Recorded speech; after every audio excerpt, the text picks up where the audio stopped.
къщата. Започва денят ти още в 6. Кучето, къщата, ходене пеш. Гониш автобуса, после метрото, някой ти диша тежко в ухото, усуква се около тебе пълтото, но накрая раздърпан, разпасан, успяваш да стигнеш до работното място. А там, на камари, фактури и колкото да гледаш и да се чудиш, няма как. Ще трябва да смяташ и в програмата да ги отмяташ. Казваш си храбро: какво пък? Това са само цени и туристи. Ще ги отметна по начин най-кратък и до утре ще ги разчистя. Да, ама не дето има една дума. Това не са фактури, а чума. На обед си до средата все още, а ето идва и новата поща. Ужас!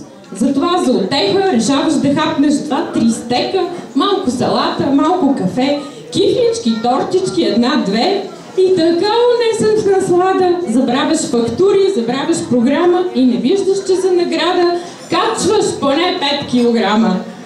Асансьорът е нас тесене вече, но няма какво да се прави, човече.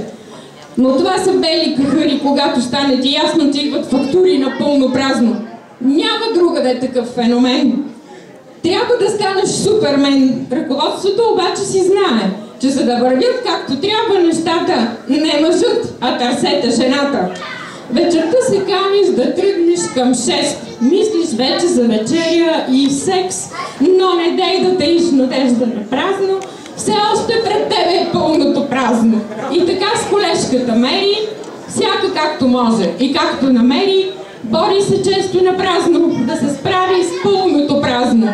А то е за тези, които не знаят, на фактуристките едва ли не краят. Колко заети, колко са празни, всеки си трае и никой не казва. Така броиш като луд без умора и към октомври може и да си готова.